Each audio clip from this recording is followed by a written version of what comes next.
And recording. Hangout on air is live. Hello, everybody who's watching on YouTube or possibly even on the. Oh, you know what? You can't watch on the Hangout because I didn't put it on the page. So I guess I can go do that right now. A video.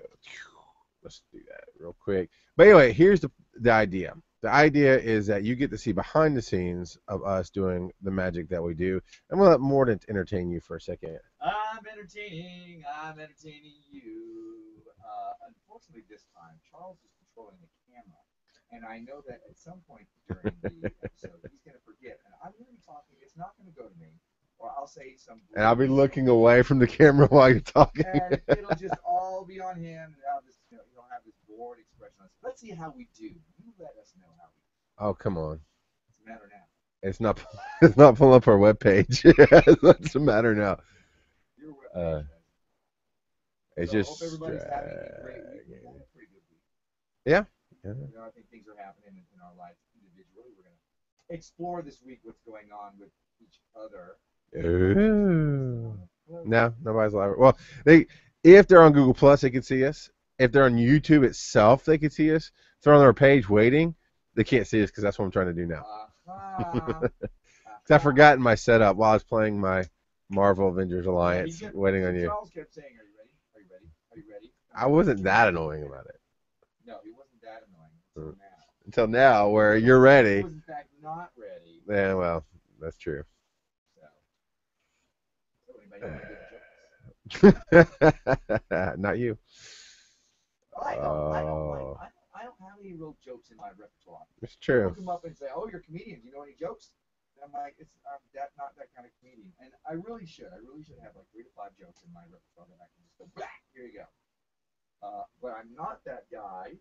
And but I am the guy that says, "No, I really should do this." Well, the bishop was talking on Sunday about should and could, and those are excuses because like Latin and German and other languages that came directly out of Latin. I'm not Latin. Yeah, Latin. Latin's a dead language, right? Yes. Okay. Languages that came directly out of that don't have should and could because there's no real such word until it became Englishized. I don't know if it was. I don't think it was Americanized. I think English, King's English brought it around. Anyway, quit excusing yourself. Very iffy. It's a possibility, and I'm only learning this because I'm learning Spanish. And it's an ending that they put on. It's like, well, if this is not a short thing, that's when, and it implies would, could, should. Mm-hmm. I'm like, really? Why don't you just have a word? Come on, Spanish people, let's go. Because they don't have a word. That's crazy. How do I say just do it? No. All right, so now here we're recording. Okay. Oh, yeah. All right. Hi. Yeah, we've been live. I'm on the YouTube. We've been live. All right, we're on the page, so we're all good. Okay, so I'm going to hit the music. Do you care? I don't care. Oh, I'm talking about This is R. Morton Mon. And I am Charles McFall. And we are all about bigger, badder, better, more. Bigger, badder, better, more. We're here to help others be awesome. And you've landed on the comedic motivational show, Success Freaks. Welcome everyone to the #1 Budget My Butt comedic motivational show, otherwise known as Success Freaks. Today's working title is episode 149, Budgeting Your Money. Today we are coming at you semi-live from the Bears Den of Monticello, Georgia. That's right, we are in the same place, the same time and space. And woo! And of course, that hand reaching over through the void onto my camera was the dark side of positive, Charles McFall. That's right. The awesomeness that is always in the Bears Den and keeping everything running. You can see one of the monitors behind us, which is actually just decoration. We're not using this today. And if I turn the camera, because this is great for podcasting, you can see yourself on the monitors and all the recording stuff. So there is the Bears Den. And to that end, we don't do it all by ourselves. I want to thank Hugh for helping us. Not you, Hugh. I want to thank Hugh. No, Hugh. Not me? Hugh's on first. You're on second. No, Hugh of the Road Show. You know what? If he'd come on the show, I would totally thank him. But Hugh Morrison of the Road Show has always been helping us out for the last since this year when we came back from Vegas, and he makes us sound all boomified and awesome. So thank Hugh and thank you for being there. You're welcome. But today we are. Why did I go way down the notes here? Today we are talking about the budget, and I'll be honest. I forgot we planned this for today, and when we had our pre-production meeting, which was yesterday, not last minute today, we had our pre-production meeting. I was like, "Really? Budget? We're what? The whole show is budget? I don't understand." And we just talked about a segment of budgeting last week, so Like we've already done this. yeah, This again, obviously. and it's crappy. You did not budget your time to make sure that this was in your headspace. I'm speaking slow enough so you can switch the camera back to me. Oh yeah, I told you, you will rule the day. There's the camera. You're on the camera. Whatever, I'm done talking now. Oh, okay. So, but budgeting is just not fun, and we're comedic, motivational guys. We are the level up guys, so you can level up your budget. But as we started talking about this, we really came to, this is exciting. Oh, I've got stuff to say about it, and it popped. So, you know what? Why don't we get to what we're going to talk about? Well, one of the things let's talk about the why first, the importance of a budget, and the reason. When we were first conversing about this, you were like, "Why? We just did this. Why are we doing this?" I'm like, "Because it's a thing that when we first started working, when I first started working, Total Money Makeover, which is Dave Ramsey's book about getting rid of your credit card debt. Go check out episode Success Freaks 148. Talk all about it. But when I first did this, at the very very beginning, the first thing you're supposed to do is create a written budget, and I didn't do that last time. And this time I haven't done it yet either. Obviously, there's some avoidance behavior with it. Yeah. Oh, it's so much effort. I don't want to, can I just do this? Can I just jump in? And, yeah, I get it, whatever. And because of that attitude, I believe other people have that attitude. I don't want to have to fuss with that. It's too much worse. Let me just do the thing. And so that's why we want to look at this, because people want to just sweep this under the rug and not have to worry about it. And I think that if you're going to get on top of your money matter, if you're ever going to get financially free, get yourself out from underneath that yoke that is weighing you down, those monthly bills, paying the credit card company anywhere from $600 to $1,000 a month. If you ever want to get rid of that, you're going to have to start working on a written budget. And that's why we're talking about this. That's my reason. Yeah. Talking about this today. Yeah, that's sorry. I got distracted by technical things. My bad, yo. Why do we resist budgeting? Because it's not fun. I know I resisted in the early days. My wife was always, we need to do a budget. We need to figure out how to plan. My mom even tried to teach me how to do budgets. And my budget when I was a single guy as a teenager and into adulthood was, let's go to the ATM and see what's in the account. And I've got $100. I'll take out 60. It'll be fine. And then that check I forgot I'd written is out there and everything else. So my wife was doing that, and I'd finally go, fine, I will sit down and I will do a budget with you. And we would do it. And then I'd walk away and forget it. Mentally, emotionally, energetically, just throw it away. Didn't matter. And we'd both do it. It never worked. She finally gave up on trying to do it. I resisted because I felt controlled. Not that she was trying to control me, because I honestly don't know. What do philosophers say? Or it might not be philosophers. It might be other people psychologists, whatever. But there's three sides to every story. It's your side, my side, and the truth.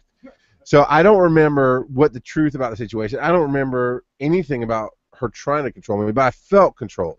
I felt budgets were trying to control me. And honestly, you've got to change that mentality. You've got to get the concept of found money. You've got to get the concept of where you want to go. If you're so short-sighted like I was on, right now I got to take care of my bills. Right now I have to live paycheck to paycheck. Right now I want to have fun.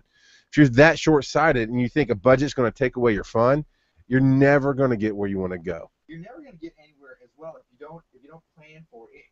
Yeah, we're talking about budgeting the day-to-day, the month-to-month, and most of the year.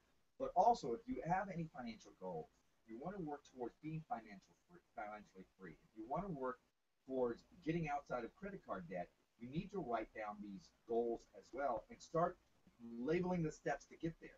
Recently, I've been reading Crystal Payne, her book, The Money Saving Mom's Budget. she also wrote another book that I was reading, and about Say Goodbye to Survival Mode. And I heard her, I think, on a Smart Passive Income episode. Anywho, I'm listening to hers, and she's talking about the written budget as well. She's also a big advocate of Dave Ramsey. But one of the things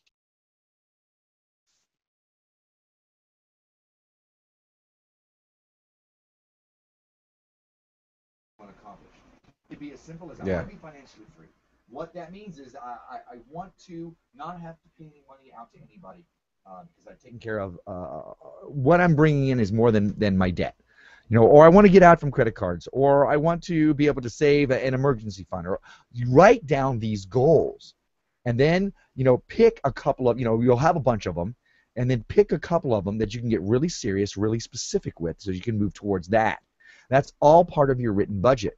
Because if you don't do this, you just got some kind of thing in the background, something in the back of your head, something off in the ether, in the interwebs somewhere of your brain going, well, I think I want to do this. So that way when you're faced with, gosh, I want to spend $500 on this new audio equipment, there's nothing saying you're saving up for your college education. There's nothing saying, hey, you're trying not to use your credit cards. Why are you doing this? When you could be saving up. If you have this stuff written down, it's a good little safety net against that. The word that you just used, you're trying not to do something. And that's what we do with budgets. You can't not do something. With the budget, it helps you keep your focus. Yes. I've told the story a few times, so I won't tell it right now. You can go back, find extra episodes, or email us at contact@successfreaks.com, and I will write the story to you. But about going to Disney, taking the family to Disney. We paid cash. We paid cash for everything, from the resort to the fees to getting there to having a great time. Had a huge blowout vacation, and we planned it for a year. And every time something came up, like buying a laptop because we needed it for the kids' school and we needed it for the house finances, that kind of thing. Every time something came up, the focus was, okay, we're going to Disney in September. Every dollar we spend now out of our extra money or out of our budget, that's not bills. Every dollar we spend now takes away a dollar that we spend there. We did end up buying a laptop. We did not end up taking the kids like Chuck E. Cheese or different things that would come up. Like, hey, it's been a while since we've gone out. Well, do we really want to do that? And it wasn't a stop. It wasn't a don't. It was a, hey, what's your focus? Like you're saying, paying off your credit cards or wanting to, you've got to plan for a new truck at some point. I mean, that's your house. So, you know, what are you saving up towards? Where are you going? I think that's part of making it fun. Sometimes if you're too young, then your retirement's not a big enough thing. You can have those goals that are within the next 5 years. Yes, retirement should be part of that, but if that's too big for you and you're just starting off, find something within the next 5 years that you can write down, and it gives you your why. Why? Why? Because I blame Hugh. I do too. So if you want to blame Hugh as well, hashtag Success Freaks on Twitter. Let us know what you think of Hugh. Hashtag Hugh rocks on that as well. Go to facebook.com/Success Freaks and help us out there. So coming up next, resistance is futile. We are going to talk about the Borg, apparently, or budgets. Sometimes the same thing. So stay tuned. I grabbed Get to Disney, I Focus, and all that stuff that we didn't cover. I'm not sure that it fits here in this next space. We did focus and Get to Disney. We didn't talk about paying down your card necessarily. We didn't talk about eating your retirement or necessarily attitude. Right. So if we find a place where this fits in with what we're talking about, great. And also, you didn't give me a time thing, so I had no idea what the time was. What do you mean? You didn't say, okay. No, I didn't. I kind of got distracted. So now it's 8 minutes, 59 seconds. Wow, if only we had a topic that we had a lot to say about. Boom! Yeah, I know. You want to know a side note why I got distracted? Yeah. Because I saw the little VU meters not popping up when you're talking. I'm like, every once in a while you get loud, like, huh? Because I didn't send you out to Google, so they could kind of hear you way back there on the recording, right? Crisp and clear. Yeah, I changed it as you were talking. I finally was, oh yeah, these nice little knobs. Trying to keep the man down. I am. Keep the mon down. I'm like, well, it's hearing me just fine. Why is it not hearing you? I was like, oh yeah, rocket science. That's what it is. Okay, so I'm gonna give marker, time, and what did you do before with the camera when I was here? What did you Same thing, manually switch. Right. Yeah. You just didn't tell me, so I wouldn't worry about it. No. And I don't even mark. No, you don't need to mark anything. You don't have anything. Just relax. It's all good. Just be the talent. Zip, zip. All right.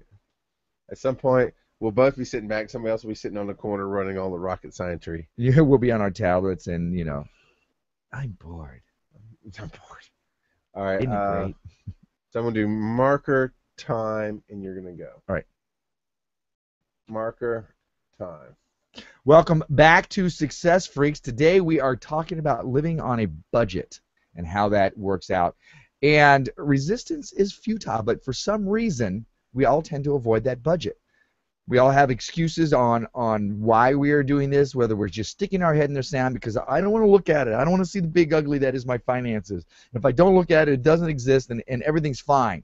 It's like hearing that rattling in your car and not attending to it because you know it's going to be really, really bad. La, it's not there. The car's still going. I can keep. Look, I still got checks. Hey, they keep offering me credit cards. I must be doing fine. Yeah. And yet you're not. And you're avoiding looking at the reality that is your finances. I see under excuses. I love in our notes it says you can't tell me what to do, and you actually wrote $ equals freedom and pleasure.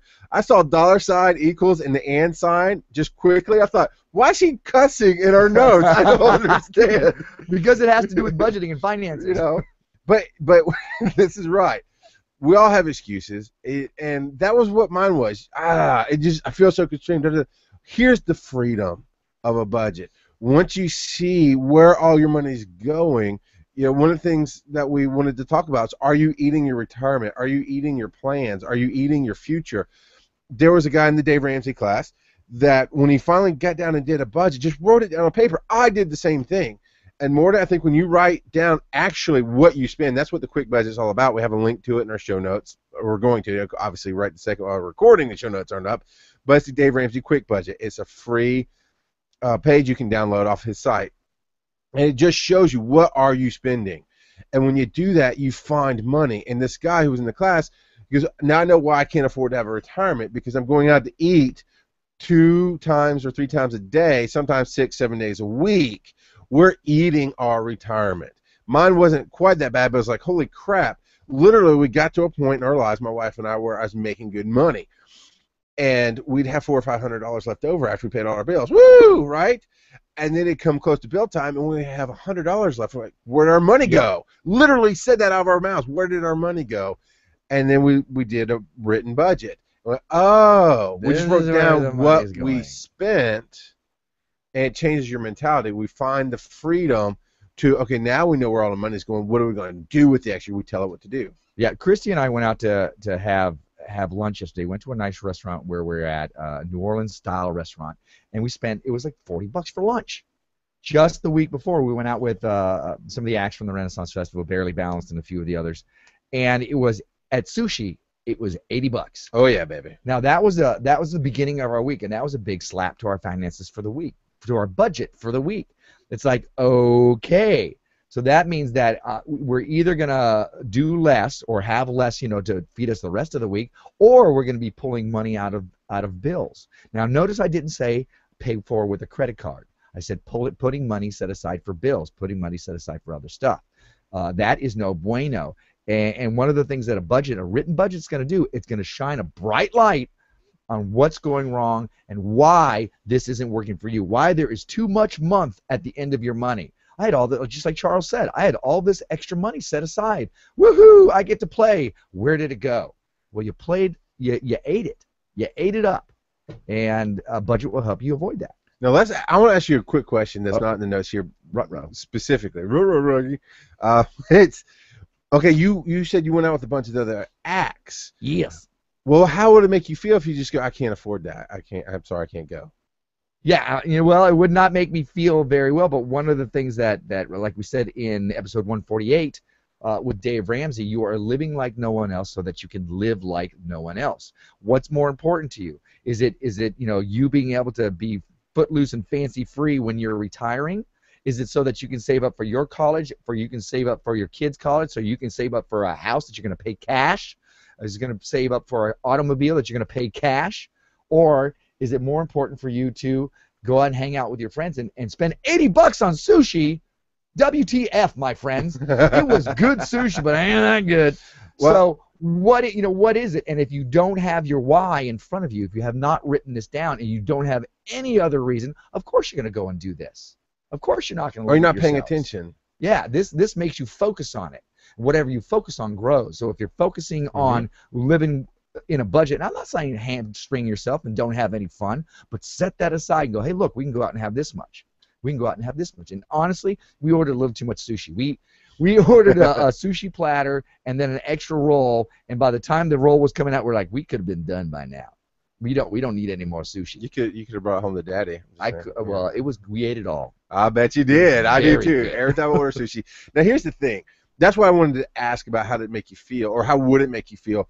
That was the other thing, man. When I was broke, and I make less money right this second than I have in many, many years. Even when I was broke, I'm making less money than I made when I was broke. But as a mentality, it was a misunderstanding of my money. When I was broke, I would hide that. I'd make all kind of excuses about not going out because I honestly just could not afford to go out and buy lunch. Now the difference is, and I want to lead into watch your attitude and let you take that to the end here of the segment.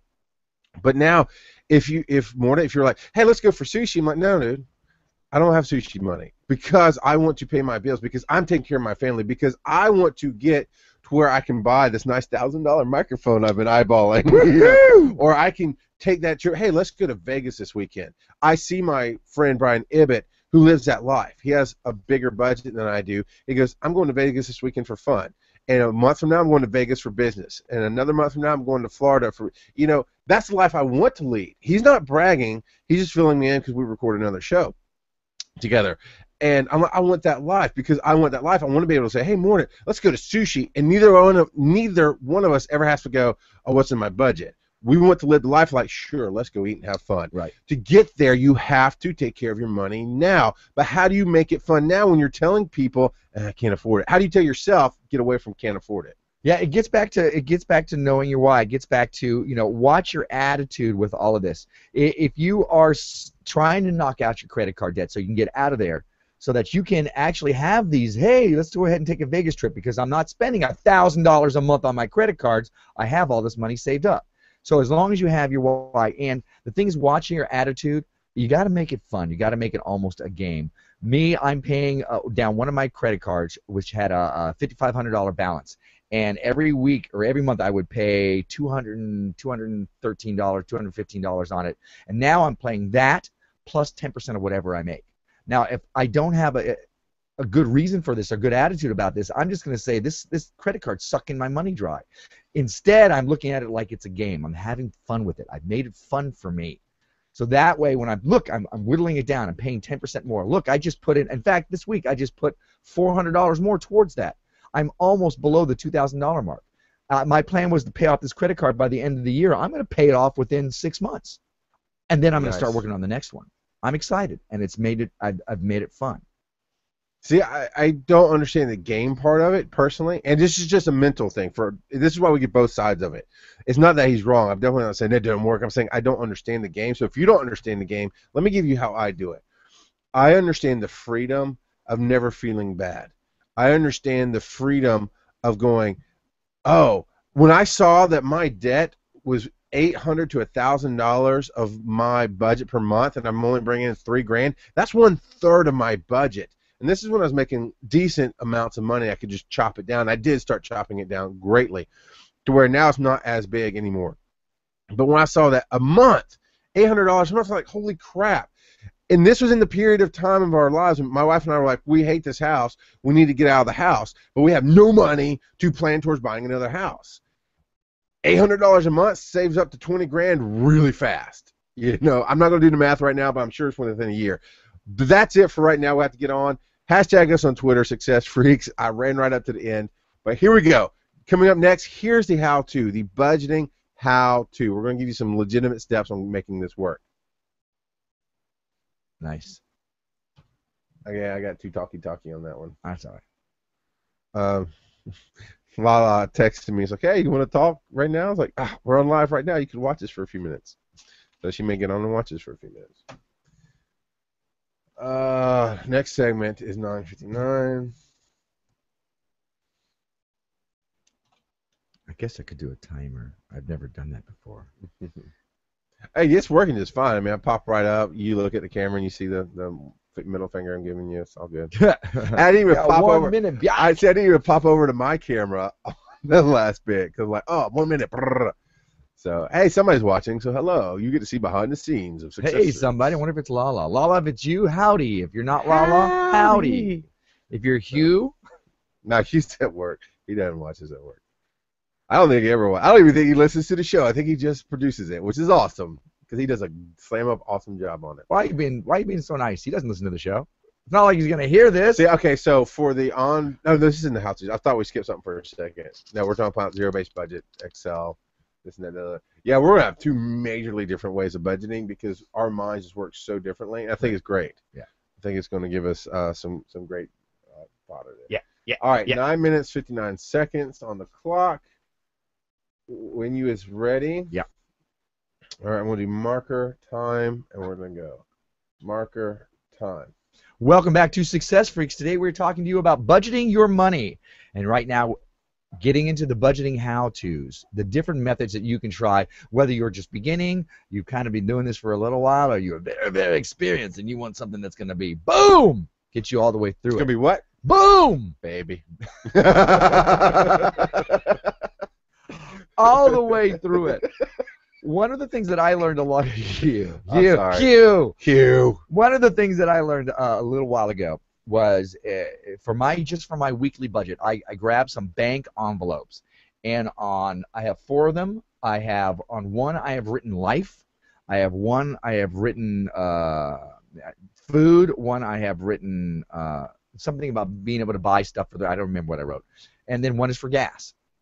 So I put so much money for gas, so much money for my life, whatever, going out or doing whatever, so much money for food and so much money for just spending. And this is cash. Yeah, this is just your cash. If you're holding on to cash, that way you're not spending. Hey, look, I have a credit card. It doesn't really hurt me emotionally to go and buy this $100 thing. I don't feel it. It's not like I'm spending cash.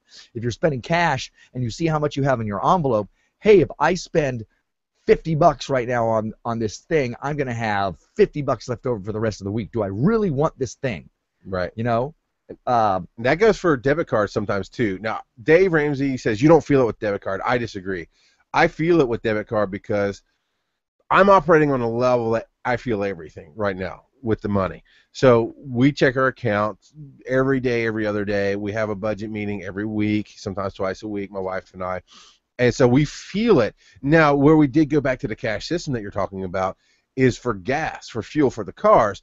We found that we ultimately were driving a little bit more, a little bit extra. We weren't paying attention, just like when we're eating our money, we weren't paying attention to our budget. Here we weren't paying attention necessarily to our mileage, and fuel is going up. It's summertime, and it's not cheap. So we decided to take everything we have for budget just for fuel and do the cash system and put it in each card, in each envelope. And that's actually helped it, because when you see I only have $25 left, it takes more than that to get a tank of gas. Where do we start thinking about how do we change our behaviors? Now, some of that is for me to work, and there's nothing we can do about that. Going out on the weekends doing live events.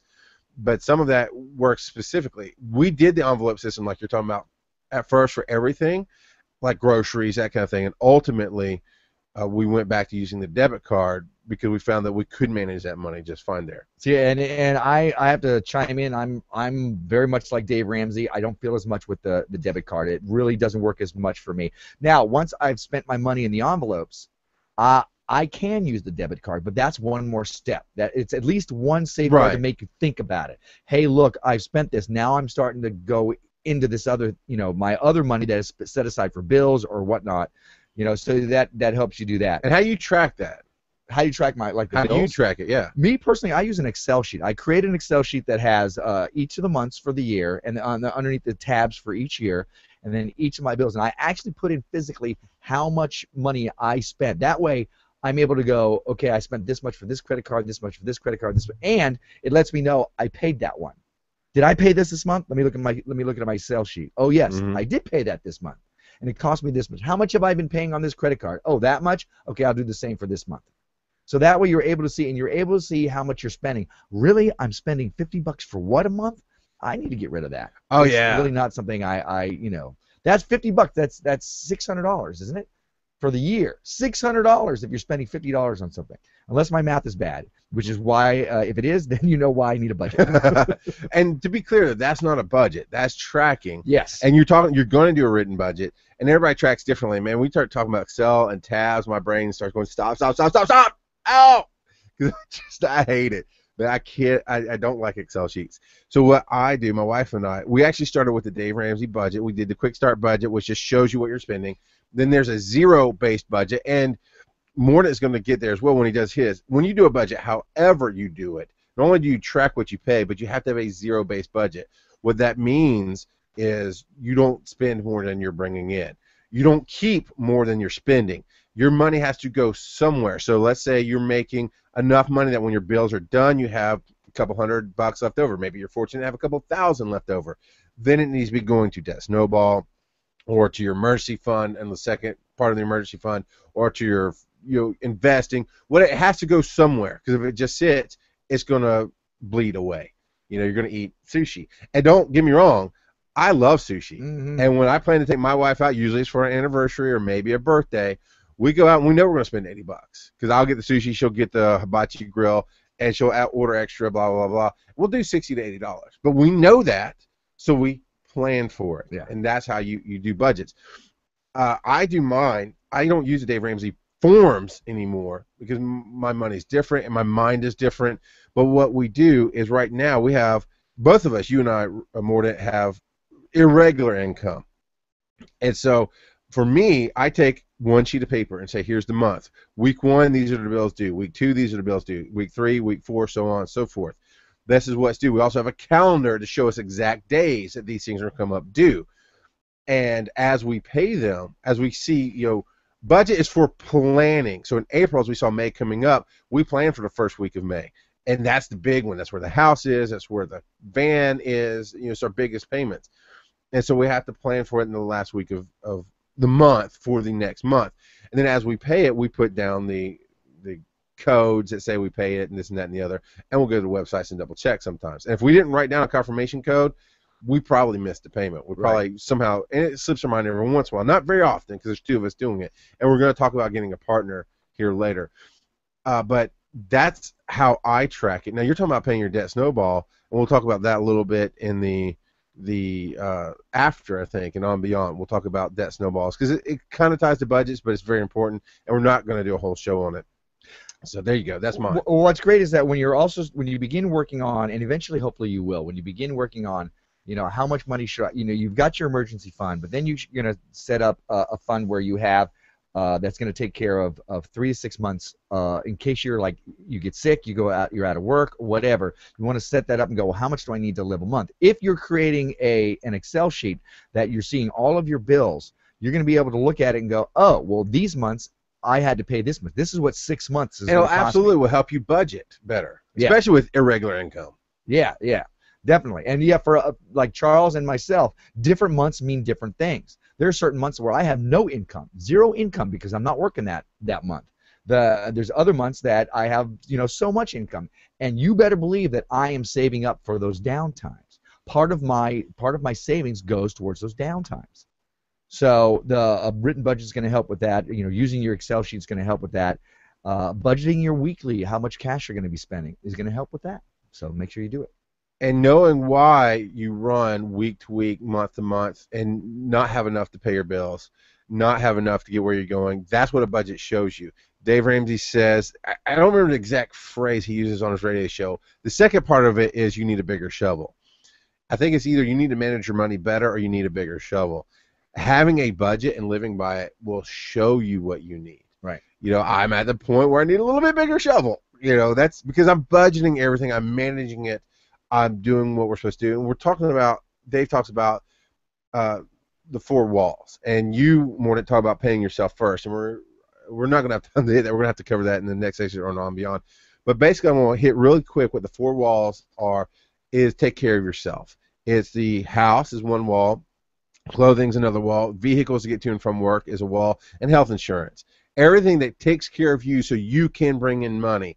That's the 4 walls. Now, there are situations where you always have to make your choices. We'll get into that later. but he also says you should tithe first, give first. Uh, you know what, Morning? Why don't you take 30 seconds and talk about what your idea of pay yourself first is? Pay yourself first, especially those of you who are actually saving up so that you can invest. Before you are paying for your bills, before you are paying for anything else, you want to take your percentage of your money and set that aside so that you can expand your life. You know, if you have all, that may mean if you're in the very, very beginning of everything, that may mean taking care of your emergency fund. It may mean, you know, paying off your bills, you know, throwing in that extra 10% at your bills, which is what I do. Whatever that is, pay yourself first as if you're investing in your own life, investing in in the business that is your life. So we'll probably talk more about that in On Beyond. Absolutely. So if you want to talk about budgets, if you want to keep this forward, if you keep this conversation moving forward, and you want to be a part of what we're talking about, email us, contact@SuccessFreaks. We would love to hear from you. I'd love for you to see me on camera. Let's try that. And hashtag us on Twitter, #SuccessFreaks, and we will get back to you. Coming up next is Level Up Your Budget.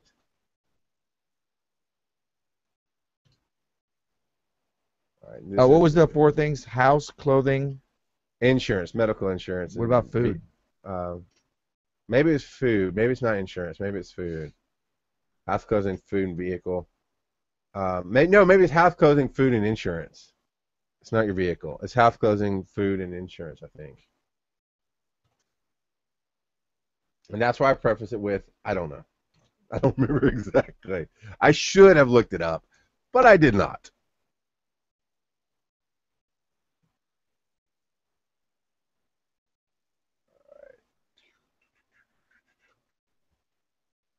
Man, I tried the timer, liked it, but my screen goes dark with the timer. It does not go dark with the stopwatch. Interesting.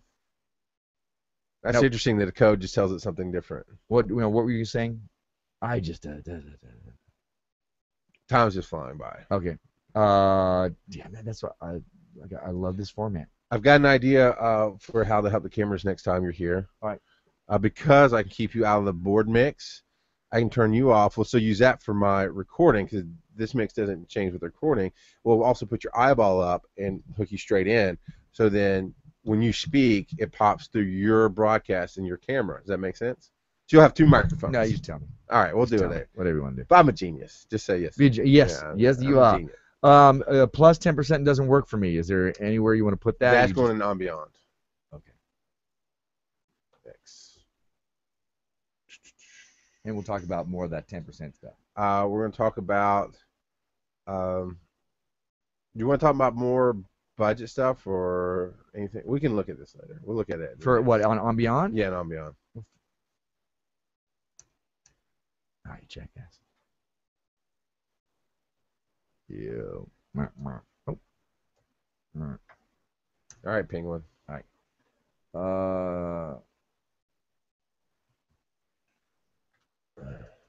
Hello, whoever's viewing. If it's you, Lala, hello. Somebody was viewing before Lala texted me, and she said she had to go to work. So I don't know if she got to watch or listen or anything. We're having a hard time finding time to talk to each other. She's gotten busy. She's gotten a good job.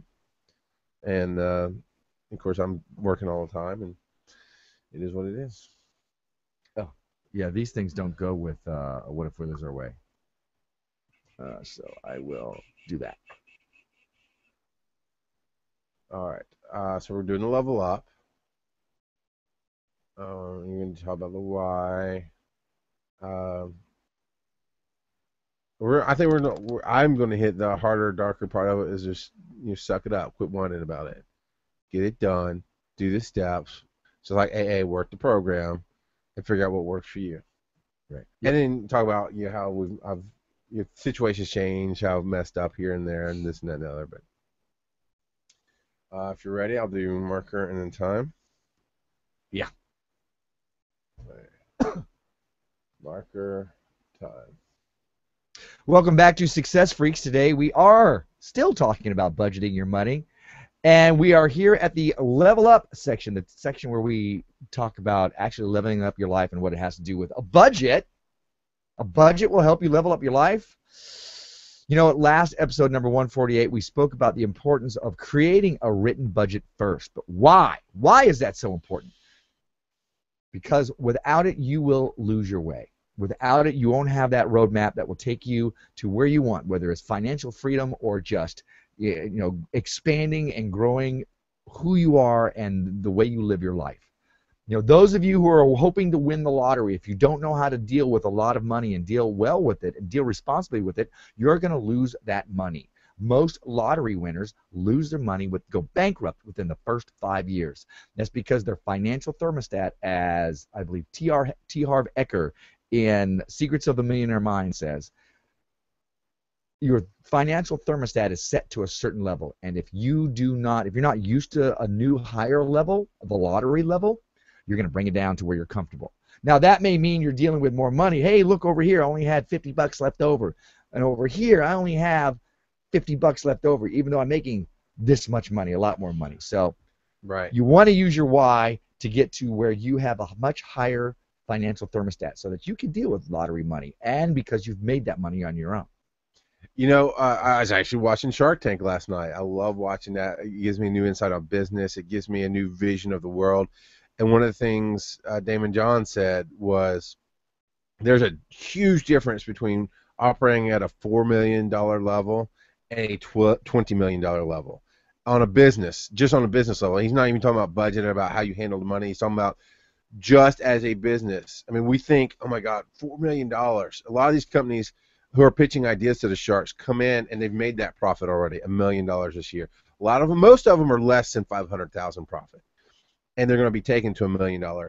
But this particular one made $1 million. They're projecting 4, and they said within 5 years they could get to 20. And they did not end up getting a deal because of that principle. Because you don't get the concept. You don't understand. From 1 to 4 is a huge difference, but from 4 to 20, it's a different world. It's not just making the money. The money can just rain on you. It's about the mindset and the operation of the business. And if you try to scale what you were doing right then to that, it won't work. When you're talking about the lottery winners, when you're talking about football players who get signed to $1 million contracts, when you talk about actors who go from making scale, on their level to 5 million to, Jim Carrey, I remember he went from 5 million for one picture to blowing up to his next picture he demanded $40 million. I don't know what he did with it. I've never heard anything about him being bankrupt or mismanaging or anything. I'm just saying such a huge jump. I mean, you're talking about a year's worth of work on a movie, maybe less than a year, 40 million in 1 year from 5 million the year before. That's just mind-boggling. If you aren't ready, if you're not managing the little, even managing the big is going to be hard managing the little. You see, you know what I'm saying?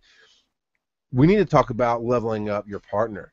Even as a single person, you need to have an accountability partner. Somebody say, hey, that's a dumb idea. I mean, when Mordant was single, he would call me and he'd be like, hey, I'm in Best Buy right now, and I'm looking at blah, microphone or some recording. I'm like, dude, first I'm like, no, and that would never work. Never. Because like, okay. And he just bought, because it wasn't an accountability thing. I wasn't being a partner. I was just telling you what to do, which is not how you work a budget. Right. It's not how you work a partnership. So when it ultimately came down to, I'm looking at the H4 Zoom or this microphone, that microphone, I'd be like, okay, what's it going to benefit you? Where are you going to go with it? And that was accountability. And you don't own the H4. You still own the H2 that you bought. I said, absolutely, that's a great idea. There's been 1 or 2 microphones you brought in when we're remotely connecting. And I'm like, you sound different. What's going on? You're like, I bought a microphone. And then you feel bad because you did something crazy. And I'm throwing you under the bus, but I did the same thing. I bought a bass guitar on eBay without asking my wife. And it wasn't about the money. It was about that I didn't include her. Yeah. And you're not asking permission. When Dave Ramsey talks about partners, he talks about the geek or the nerd and the free spirit. And I was a free spirit, just, let me fly. Oh, I see this. And even now with my business, it can move me forward, but I really have to consider I have only so much money in my business account. Is it going to move me forward enough to make money? Right. That's a business mindset, but that's a personal mindset you have to have, right? Is going out to eat this week going to move you forward in a way that's going to help you benefit with anything? With personal relationships, it's with quality time, but it can be making money. How do you handle that? I think for me, it's not so much about, like, it's with the microphones, it's not so much, hey, you've already got a bunch of microphones, you've already got this, you don't need that. That doesn't work for me. But when it was, you're saving your money to do this, oh, that's right. Just a little gentle reminder. There was just recently, again working to pay off this one credit card, and I told Christy, my girlfriend, about it, and I had an opportunity to buy something that I've been wanting recently. It's about a $400 purchase, Yeah. and I told her, you know what, I'm not going to do this because that $400, if instead of buying that, if I really want to throw it away, I could throw it at the credit card. She's like, okay. And then it came in another form, another temptation, and I really was going back and forth, and I would bring it up around her, and she would gently remind me, hey, you said you were going to do this. I kept bringing it up because I wanted her to do that. Yeah, At any time, if she had said, "I'll go ahead and do it. You've got enough. Just go ahead and do it," I probably would have bought it. However, fast forward about a month in our travels, in our bills, and a couple of things that came up, and paying off the credit card, that extra $400, if I had spent it, it would have been very much no bueno.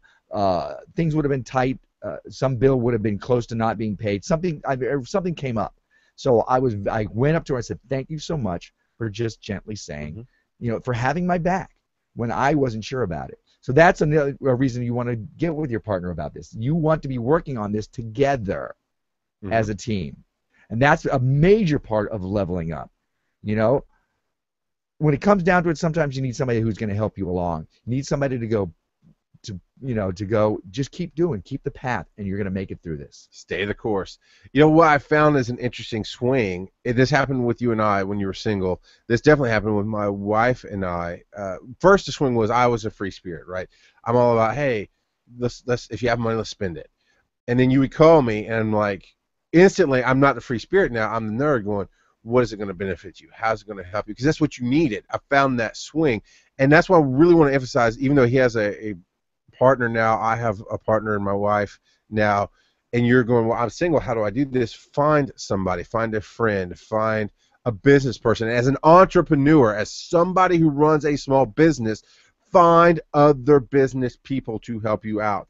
I actually got a new accountant yesterday, and he said, hey, man, feel free to call me anytime you're thinking about spending any kind of money, and I'll give you the advice. You're just advice. You do what you want. But if you're thinking about growing this part of your business, or you're thinking about buying this, I'm here for you. That's what you need in a small business, is somebody who's outside of you to go, is this a good idea? But somebody who has experience, not somebody who's on the same level. And that's where Mornette and I actually fell into trouble sometimes. We were on the same level. I was a little bit further ahead at the time when we were talking about microphones, but very quickly it caught up. So now who do we ask? Well, we had to go outside of ourselves and talk to other people who run businesses to give us advice. And what am I using now when I'm on the road? What am I using?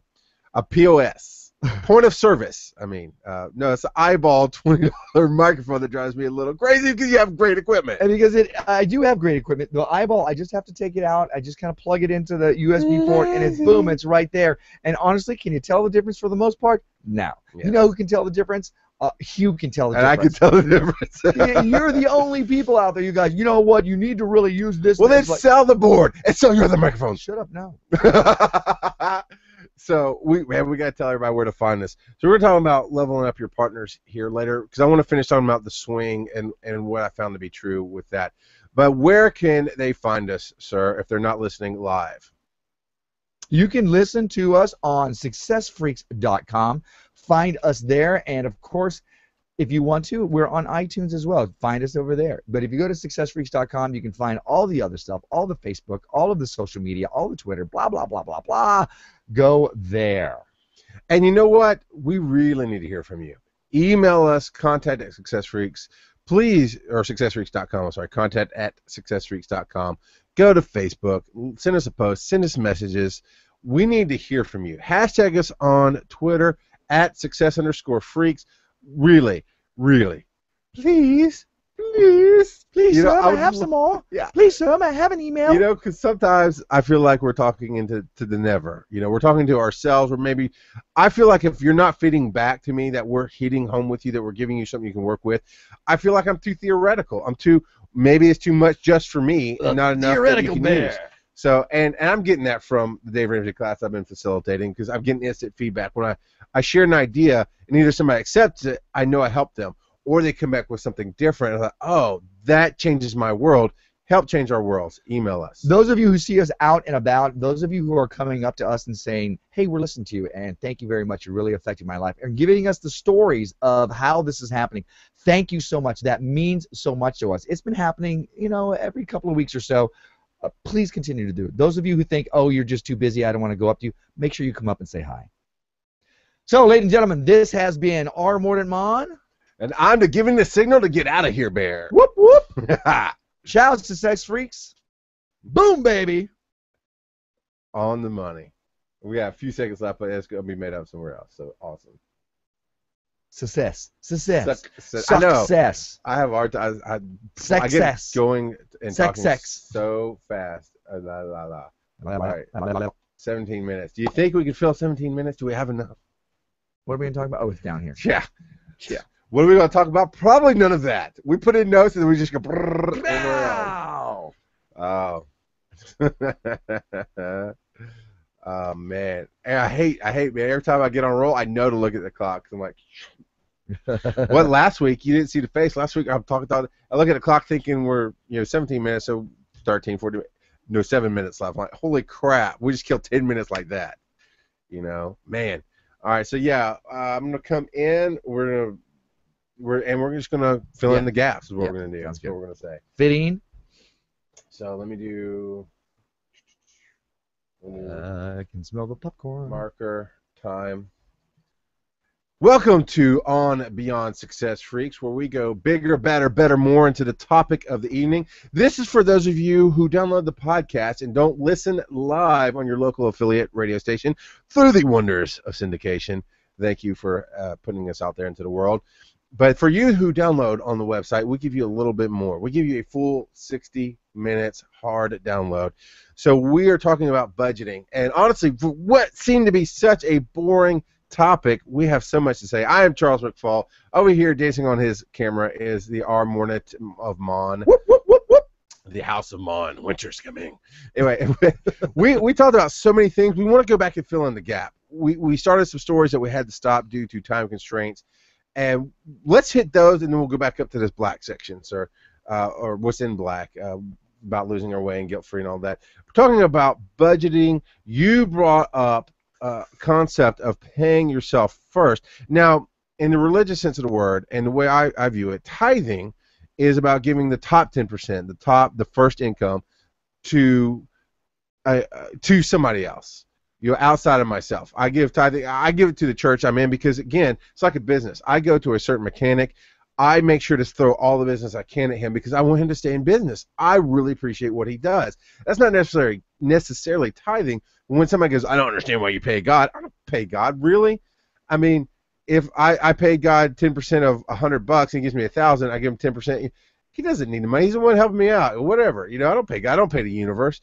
I pay the church because I want them to stay in business, because I'm getting something out of it. But that's how I operate. Before I was in a church, I'd find a charity or somebody to help out, give that kind of thing.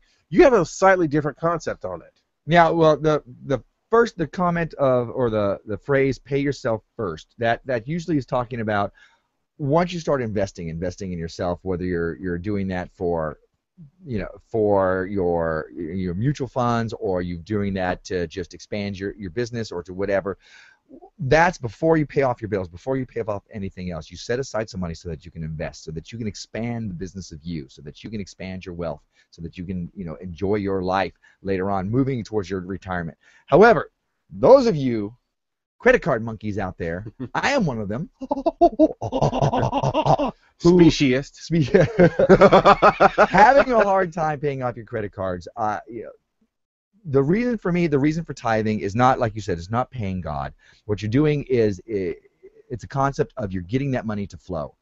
You're getting that money to flow through you. So you're not worried about hoarding it. So you're not worried about, because eventually as you are letting that money flow, it's going to grow and grow and grow and grow in your own personal life. As you tithe to something that is helping you, that has meaning for you, whether it's your church, whether it's some speaker, whatever it is that helps you, that money's going to flow through you. And that law of reciprocity, you're going to get more and more and more wealth that way. I was tithing. I tithed to Church on the Now, which is the church you go to, which I call my church. I tied to a few other Joe Vitale, because I was getting a lot of stuff from that. And I was like, you know what? As I'm paying off this credit card, what if I took that 10%? What if I went ahead and used it to help pay off my credit cards? Now, some of you religious people, some of you faith-based people may be listening to this and going, that's bad, because somebody's, God's going to smack you upside the head. But we don't feel that way on success. We don't feel that way, and I kind of went, I kept an open mind. I said, well, let's find out. If it does smack me upside the head, I will quickly revert. Fair enough, yeah. So what's been happening to me is I've been tithing to paying off my bills, and just that 10%. And it's been really, really working for me. So that is something that I recommend. You're paying yourself first. Make sure, because those of you who are like, oh no, I've got $5,000 in savings, and I'm going to use that to invest, so I don't want to pay off my credit card. Well, most investments, you have a 4%, or maybe with mutual funds, 12% turnaround. Right. If your credit cards are costing you 24%, Yeah. pay those off before you invest in anything else, because that's going to be an investment for yourself. Tithe to yourself, pay yourself first, so you can get out of this credit card debt and learn to live cash business, cash life. Now, in a non-confrontational way, I disagree with your method. What the? And oh, you know what? I can put myself on camera now. There you go. Now you can drink. It's Dr. Pepper, not Dr. Pepper. Wink, wink. Don't spit it out. Sorry. And I won't blame you for the church cutting down. I'm just saying you might find yourself responsible. You quit tithing. Just saying. No, but God's gonna say, I'm sorry. I'm glad you're credit card free, but you don't make it in. Nah. There you go. Especially since the door's closed. Anyway, no, it's not that way at all. Here's the thing: is my mind just inherently works differently than that. So you want to pay yourself? I love the idea that, one, in a spiritual sense, Success Freaks, we don't believe God ever needs your money. We don't believe God or the universe. If you want to go less religion, more whatever. You can say the universe, you can say the big unknown, whatever. You can say yourself. We don't believe you are going to hold yourself accountable if you're not paying out to somebody else. If you're paying it to yourself through the bills, that's fine. 10%, that whole going to a more money standpoint, when I could do this debt snowball, percentages don't work in my mind. It just doesn't. And this is just another way of doing things now. It works for more specifically, awesomely. He does well with that. For me, it was a specific amount of money. And that's what Dave teaches, because I think the general population works in specific numbers. And if you can do percentage, 10% is going to be a lot more specific numbers. It really is, I think. And when I did my debt snowball, it was whatever I could afford extra, because I always want a cushion. I always have a cushion of, if I do something goofy, if I find myself out and I have to eat out, I do bunny ears, on that, as Lee Brown says. Quotation marks for those of you who don't know what he's talking about. Rabbit ears, bunny ears. Anyway, so I do my happy bunny ears on have to eat out, because there are times when you get caught off guard, but you could prepare better, blah, blah, blah, blah.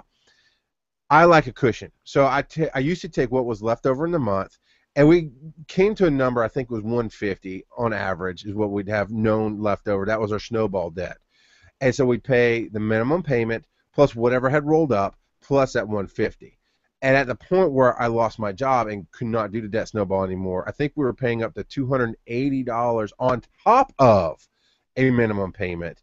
And of course, by the time we got down, we'd be paying about $600 on top of a debt snowball at that point, had everything going right. That's, for me, that's how it works, is a hard number, and that's how I can make it work, is I know this is how much is a finite number. I know 280 is in the budget every time. And so if it works 10%, awesome. If you need finite numbers, work the finite numbers that you need. But that's what works for me. Now, the other story we didn't finish up was the swing. We were talking about in the last segment. Well, no, before we get to that, and if this ties into that, sure, go for it.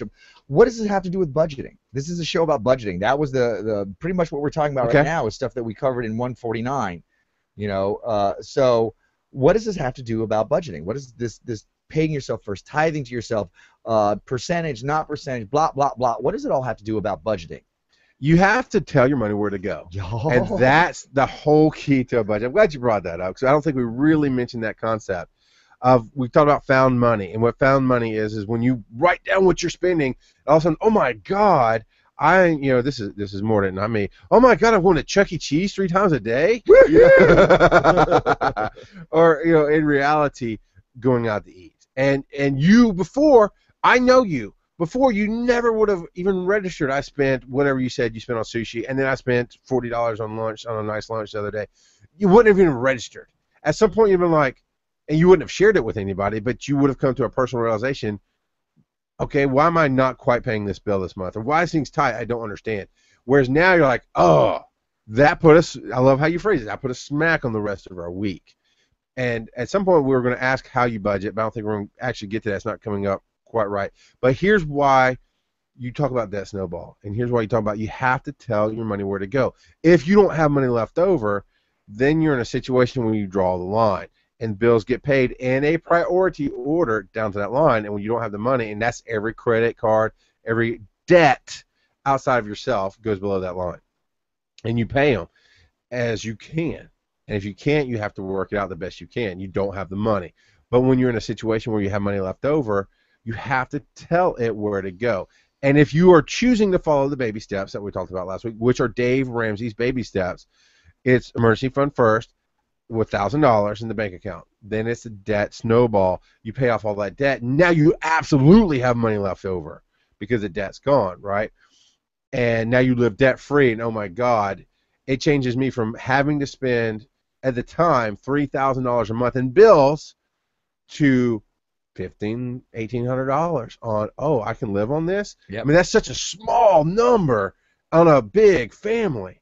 It's that concept. Then you go to your next level of emergency fund, 36 months, blah, blah, blah, blah. You can find the baby steps on DaveRamsey.com. So that's why we talk about debt snowball in the budget. Right, and this way, it's helps with setting up your budget. When you're tithing to yourself, when you're setting up whatever it is that you're applying towards your debt snowball, if you write this down, that gives you a why, so that when you're out there at the store, or you're out there with your friends, or you're out there with whatever else, you're like in the back of your head, at least there's hope.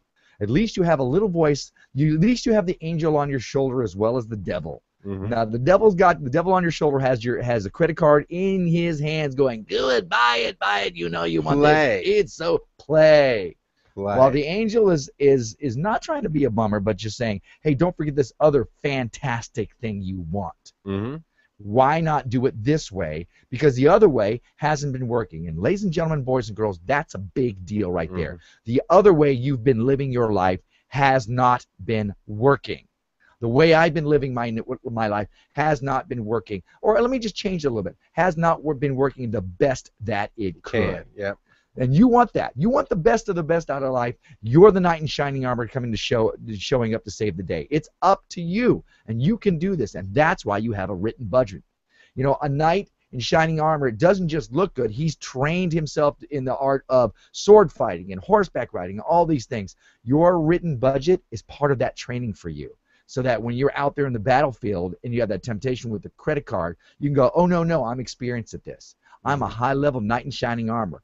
I don't need my credit card. I'm going to put it away because I am skilled in the ways of finances. That you are. And we're going to get into focus and guilt-free and some of those emotions. But I wanted to finish up one more story that we told towards the end of the syndication show, which was you were talking about how when you wanted to buy this big purchase, you went to Christy and you wanted her to say, no. Not that she should have to. You're not going, I want it, and she's telling you no in a mother fashion. Because I did that with my wife. I'm like, I want a PlayStation 2 at the times when they come out. It's like, no, we can afford it. And finally she got to a yes, mostly because she felt guilty. And she wanted to quit telling me no. We had a huge, not a fight about that, but ultimately a fight about I was putting her in a bad position. You're not doing that. Right. You're using your partner saying, man, I don't think this is right. Give me your advice. And she's going, no. She's not even saying no. No, she's saying, well, you said you wanted to do this. Don't forget, you said this. It's the focus. Yeah. Here's the swing I started to talk about earlier. What I found with my wife is that if she now comes to me and goes, okay, let's just say a new microphone. Not that I need a new microphone, but we could do better in the studio. Serious soundproofing of the studio would cost a lot of money. And if she said, hey, you have the money, why don't you soundproof your studio? I find now that the timing's perfect, I'm like, yeah. But typically what I find is, no, I mean, as soon as she says yes, I'm going, no, that's not right. I might be going, man, I'm thinking about soundproofing. Should we soundproof? And we discuss it and what I'll find, it's so funny. And she goes, you should soundproof. No, Yeah. I'm not going to do that. It just swings because to me, it's the timing's not right. And the same for her. If she wants to do something, she wants to do something with the kids. I finally will go, hey, because that's her big thing on where she spends money is taking the kids to do stuff.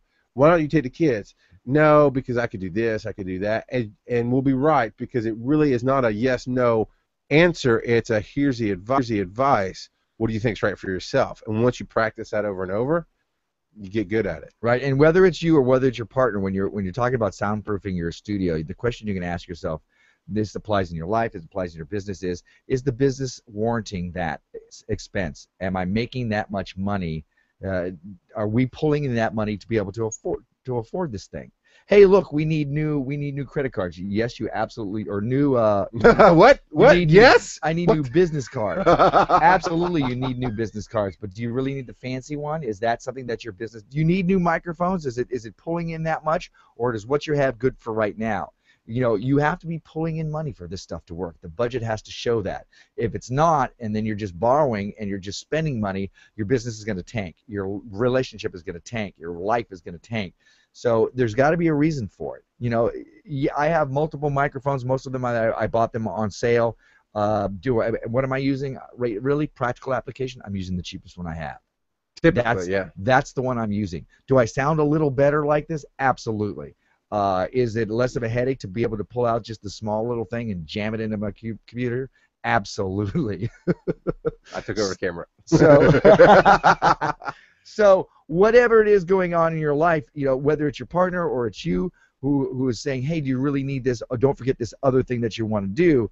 Make sure that in the back of your head there's a reason, you have your why, and that's going to help you with that. Now, real quick, we want to talk about being guilt-free, and that's what a budget does. We resist budgets because we want to go and have fun, but then the guilt comes with it. I used to do a game where we get so stressed out, we're so locked down about money, we would go into a store, probably Walmart typically, and it'd be midnight because that's how my wife and I used to entertain ourselves before we had kids.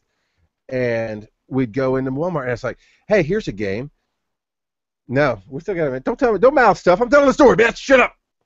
And so here's the game. It's like, hey, and there was no money to give, but I'll give you $100. I'll take $100. You buy whatever you want. I'll buy whatever I want, and we'll be even.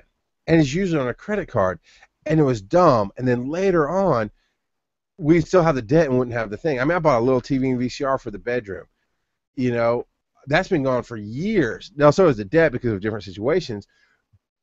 But I paid for that TV long after TV was gone. It was stupid. And there was guilt. A budget makes you live guilt-free. So when you go, do I want the new business cards or the nice ones? My wife asked me that the last time I ordered cards. She goes, do you really need the $50 cards? Can't you just get Vistaprint?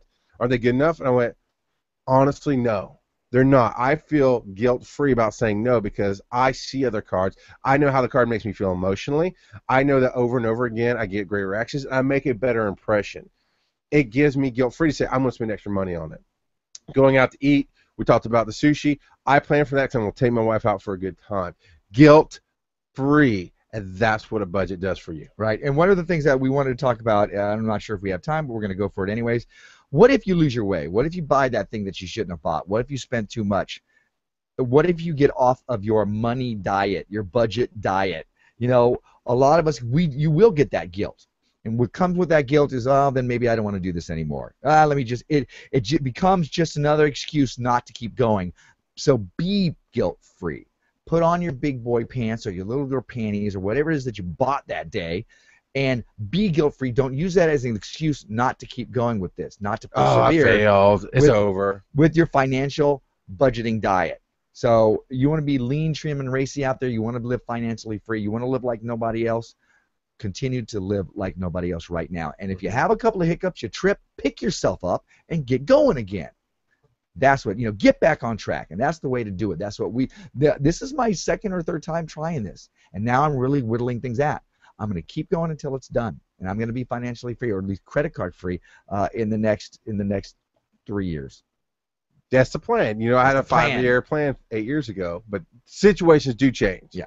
that's the thing. So with that being said, let's go home, sir. Ladies and gentlemen, we want to thank you for listening into Ambiance Success Freaks. This has been our Mordant Mon. And today I'm the suck it up and do it bear. Let's get going. Focus on your future. Ciao, Dream Hunters. Boom, baby. Boom, baby. Stop that. Did we do an enter? No, we're going to do we do the show first, and we do the... No. Welcome to Ambiance Success Freaks. Did you say that? Yeah. Okay. I'm good that way. So let's record now. Let's talk about the teaser. What the teaser is going to be, and record that. Mute. Let me get the recording set up. Let's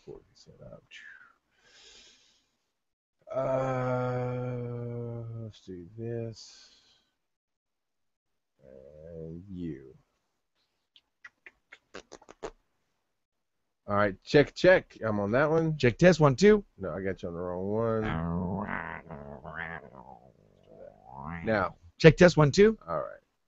Let's turn you guys off. Okay, so what is the teaser today? We're going to do Welcome to Success Freaks number 149. Today, how did we do it last time? Basically, today we're going to talk about, or we are talking about. Did we say the title? Play it. Play it. Yeah, find it. I think. And you still, one viewer, get to see us do this part too. But the podcast doesn't get any of that. Let's go Success Freaks.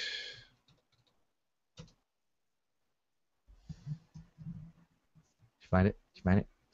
No, it's loading. All right.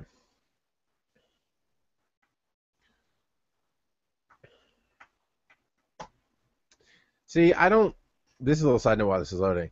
I don't know why we have a listen to well, I know why we had it. We don't have anymore, but we used to sticky the show, right? So it'd be the top post. We also have a listen to the latest show, which is the same thing on the side. So I don't know. We're building the new side anyway. Here we go. Let's see. Welcome to Success Freaks number 148. This episode, we're helping you baby step your way to a total money makeover. That was the title. The emergency fund, dumping your debt, and the magic of maintaining your money.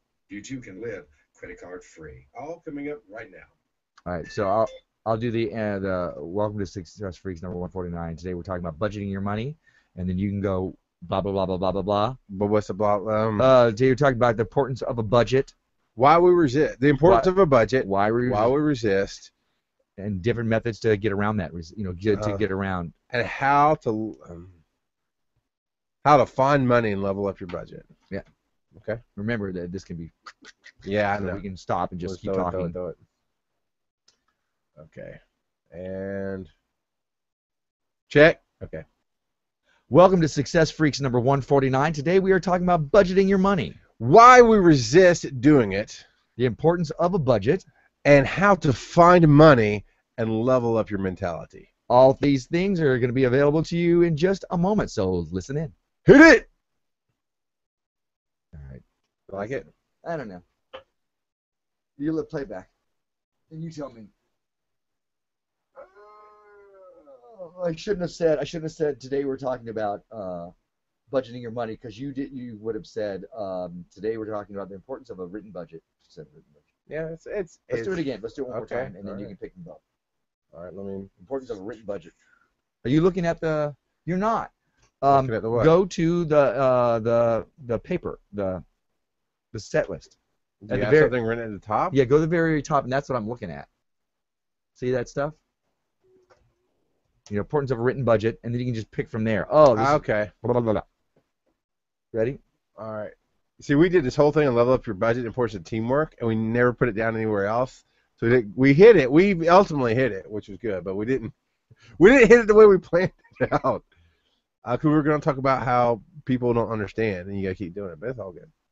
Okay. Yep. Welcome to Success Freaks number 149, Budgeting Your Money. How resistance is futile. Why we avoid doing a budget. And the importance of a written budget. Let's do that again. What I wanted to hear is, I'm going to say, welcome to Success Freaks, blah, blah, blah, budgeting your money.